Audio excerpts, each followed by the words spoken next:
Written in the Stars. Chapter 1, The Collision of Stars. Classic character names version, full detail. The ballroom of the Celestia Grand Astrological Convention Hall in Vienna shimmered under a glass dome reflecting the night sky. Stars moved slowly above like real constellations, part of the immersive projection system built just for this event. Chandeliers twinkled like galaxies, bathing the marble floor in soft golden light. Powerful minds and elegant hearts filled the room, entrepreneurs, scientists, celebrity mystics, skeptics, and lovers of the unknown. And standing at the center of it all, was Isolde Sinclair. Her presence was arresting.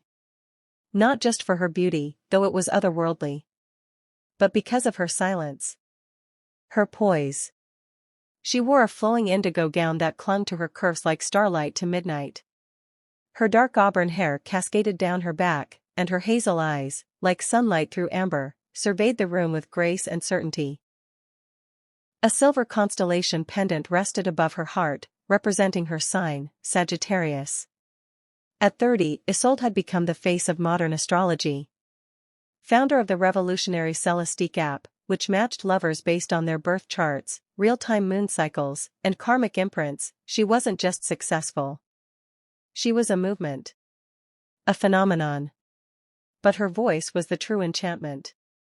As she addressed the elite crowd from the crystal-lit podium, it rang out soft and clear. Isolde, smiling gently. Science gave us the telescope. But the soul gave us meaning. The stars above have guided kings, queens, and broken hearts. Tonight, I ask you not to believe blindly, but to feel. Let your energy speak before logic does. Applause broke out, though scattered. Not everyone was convinced. Including him. He leaned against the back marble pillar, his suit matte black, his expression unreadable, save the flicker of amusement in his sea-gray eyes. Lord Alaric Wessex. 34, British tech magnate. CEO of Astrolinks Technologies, a multi-billion-dollar AI company that had made him a household name in quantum programming and predictive analytics. He was known for being ruthless in business, magnetic in presence, and allergic to romance, or anything he couldn't control. He sipped his scotch, watching her like one watches a shooting star, briefly in awe but always expecting it to burn out. Alaric, to himself. So this is the star which everyone keeps whispering about. Isolde stepped off the stage, making her way toward the balcony to breathe. That's when he approached her. Alaric. Do you always charm rooms by reading horoscopes, or is tonight special? Isolde, turning, unfazed. Do you always insult women at events where you weren't even invited? Alaric, smirking. Oh, I was invited. I just prefer to arrive unannounced. Adds drama. Isolde. You don't strike me as someone who believes in stars. Alaric. I believe in algorithms. Not alignments. Isolde, stepping closer, eyes sharp. Algorithms tell you who you want. The stars tell you why. He paused. That hit somewhere deeper than he expected. Alaric. What do they tell you, Lady Sinclair? Isolde, whispering. That someone like you is exactly who I should avoid. Their eyes locked, fire and ice, pulling against gravity itself. Alaric, smiling slowly. Then let's test the theory. Milky Way, the balcony scene. Later that night, the marble balcony of the ballroom glittered with dew. Vienna's skyline sparkled below. The moon hung low and golden above them. Isolde leaned against the stone railing, her thoughts heavy. The stars were bright tonight. Too bright. And her heart, which had been frozen for years, now felt alive. Stirred. And then, footsteps. Alaric. Still waiting for Jupiter to text you back? Isolde, laughing softly. Still trying to win a battle you don't understand? They stand side by side, silent for a few seconds. Alaric, genuine now. I've read about your app. It's impressive. But you're still selling fate. Isolde. No. I'm offering permission, for people to listen to their hearts again. She turned to face him. And for the first time, he looked unsure. Alaric, softly. Tell me something, Isolde. What if the stars say two people aren't meant to be, but they can't stop thinking about each other? Isolde, heart pounding. Then the stars might be lying. Before she could say more, he stepped closer. So close she could feel the heat of his chest. Her breath caught. Alaric, voice low. Then let me do something I've never done under any star. He tilted her chin, and before reason could intervene, his lips found hers. It was slow. Deep. Timeless. A kiss not of firsts, but of lifetimes. Like two souls whispering, finally. When they broke apart, their foreheads rested together. Isolde, breathless. Our signs are incompatible. Alaric. Then let's rewrite the sky. Chapter 2, Dangerous Compatibility. The morning sun bathed Vienna in gold, but Isolde Sinclair sat in her suite's reading nook, wrapped in a silk robe the color of twilight, staring at her untouched tea. The kiss from last night lingered not just on her lips, but in her very aura. She pressed a hand to her chest. Her heart was misbehaving. She, the voice of cosmic compatibility. She, who built her empire teaching people to avoid heartache through the wisdom of signs. She had kissed a Virgo. Not just any Virgo, Lord Alaric Wessex. A man who didn't believe in astrology, destiny, or even magic. Isolde, muttering to herself. What are you doing, Isolde? You teach people not to chase what the stars say no to. You're not 17. She opened the Celestique app on her tablet. Typed in both their birth details, his, memorized from their brief conversation. The result loaded with a soft chime. Compatibility report. Virgo and Sagittarius. Emotional sync. Intellectual harmony. Karmic connection. Warning, high attraction. Low stability. Karmic cycle detected. Her fingers trembled. A karmic cycle? That explained the instant connection, the déjà vu, the magnetic draw. Isolde, whispering. We've met in another life. Suddenly, a knock. She opened the door to find her assistant, Clarice, holding a letter. Clarice, a note for you, madam. No name. Just this. Isolde opened the elegant ivory envelope. You asked if the stars ever lie. Let's find out. Meet me at the Rose Observatory. Midnight. A. Her breath caught. That night, the observatory. Perched on the edge of the city, the Rose Observatory was an ancient stone tower known for its glass dome and panoramic sky views. Isolde arrived just before midnight, her shawl fluttering like wings in the breeze. The stars above sparkled like they'd been waiting. He was already there. Alaric stood at the edge of the dome, gazing up. No sarcasm. No smirk. Just awe. She stepped closer, slowly. Isolde, gently. I didn't think you'd take the stars seriously. Alaric, softly, without turning. I don't. I take you seriously. The silence between them throbbed like an unspoken promise. Alaric. Since last night, I haven't been able to breathe without thinking about you. It's infuriating. Isolde, quietly. We're not compatible, Alaric. The stars. Alaric, stepping closer. To hell with the stars. Tell me you didn't feel that kiss. He was inches away. The fire was back. She could barely meet his eyes. Isolde, voice breaking. It's not about the kiss. It's about what comes after, the heartbreak the stars warned me about. He looked into her, truly into her, for the first time. No charm. No challenge. Just vulnerability.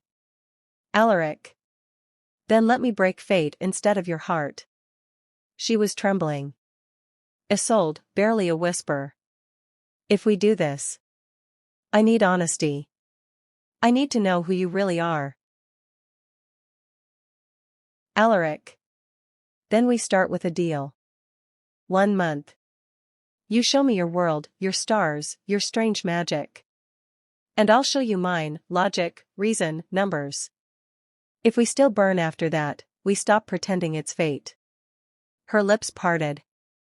She wanted to say no. But instead, she nodded. Isolde. 1 month. But we do it my way. That means no lies. No control. No running. Alaric, smiling. You have my word. Lady Sinclair. Later that night. They stood together beneath the rotating dome. He asked her to read his chart. She did, hands trembling as she traced his lines of fate. When she touched his palm, the lights flickered. A shooting star streaked across the dome's glass ceiling. Isolde, eyes widening. You have a twin flame alignment. Alaric, confused. That's good? Isolde. It means, our souls are connected beyond this lifetime. But it comes with a cost. Alaric. What kind of cost? Isolde, softly. One of us may have to lose everything, for the other to survive. He looked at her for a long, long moment. And then, without a word, he stepped forward and kissed her again. This time it was slower. Full of reverence. A kiss that said, I choose this, even if the stars don't. And she kissed him back. Letting herself fall, into the mystery, into the danger, into the beautiful disaster she knew was coming. Because some stories aren't found in the stars. They're written in them. Chapter 3, The Zodiac Trials begin. Deanna's skyline shimmered under a full moon, but inside the velvet-draped lounge of the Sinclair Manor, the air was thicker than starlight. Day 1. The first day of their pact. 30 days. Each day dedicated to exploring one zodiac trait, guided by Isolde's astrology rituals and Alaric's skeptic mind. What began as a romantic dare had now become a dangerous pull neither of them could explain or resist. Tonight's sign? Aries. The spark. The fire. The daredevil. And with it came the theme, raw desire and courage. The fire ritual. The library had been transformed into a firelit haven. Dozens of red candles flickered in silver holders. The scent of cinnamon and clove lingered in the air. A velvet chaise lounge faced the fireplace where soft flames danced. Isolde stood near the hearth, her back to him, draped in a deep red silk gown that clung to her every curve.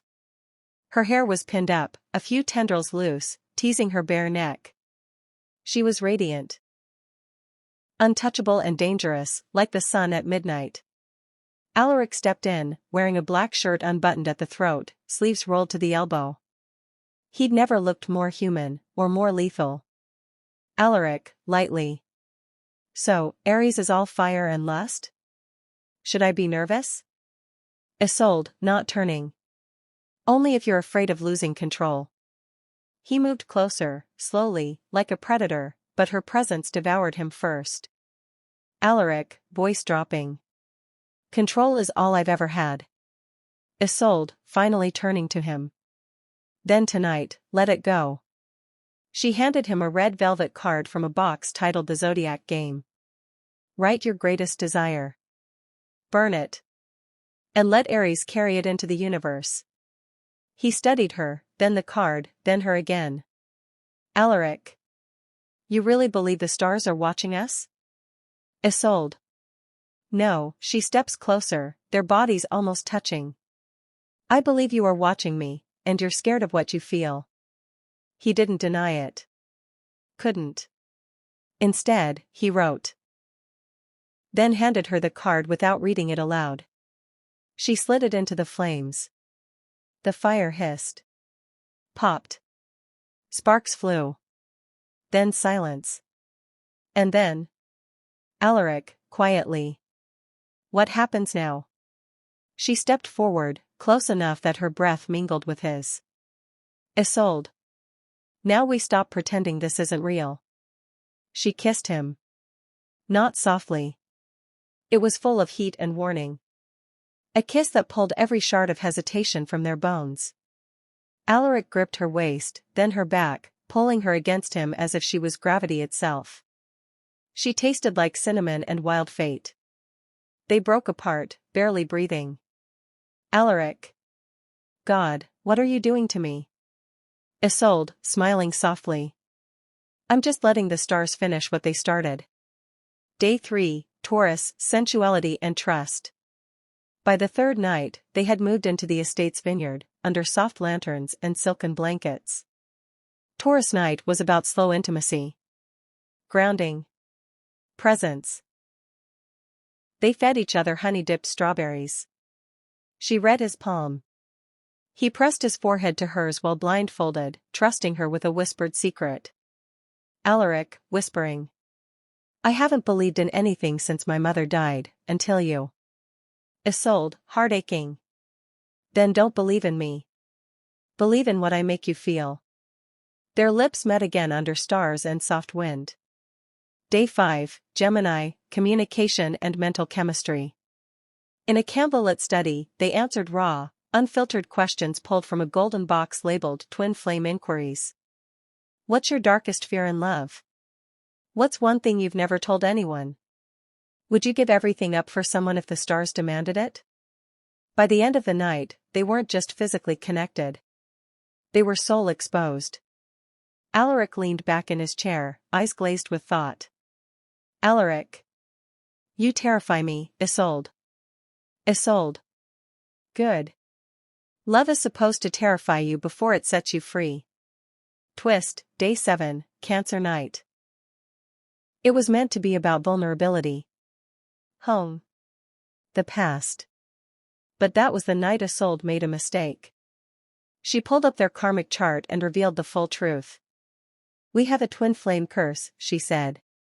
One of us will rise, only if the other breaks. He froze.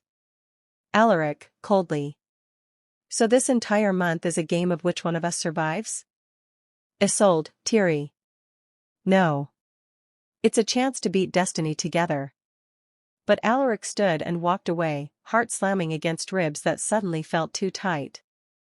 He wasn't afraid of losing her. He was afraid she was right. Chapter 4, When Fire Meets Fire, Leo Night. The Sinclair Manor's solar atrium was bathed in gold. Sunlight streamed through the arched skylight above, catching on prisms suspended from the ceiling. The walls were lined with gilded mirrors. In the center, two plush velvet chairs faced each other, just far enough to keep secrets between them, but close enough for sparks. It was day 9 of their celestial experiment. Tonight's sign, Leo. The lion. The ruler. The one who demands to be seen, and to be worshipped. Leo night meant passion, pride, ego, and full-hearted vulnerability. And it was about to test them both. The setup. Isolde walked in first, draped in a gold silk gown, hair swept up, neckline daring. She looked every bit the Queen Leo demanded. But her heart was a battlefield. She hadn't seen Alaric since the Cancer night, when she confessed about the twin flame curse. He had left without a word. And now, she didn't know if he'd return. But then, the door creaked open. And there he was. Alaric Wessex.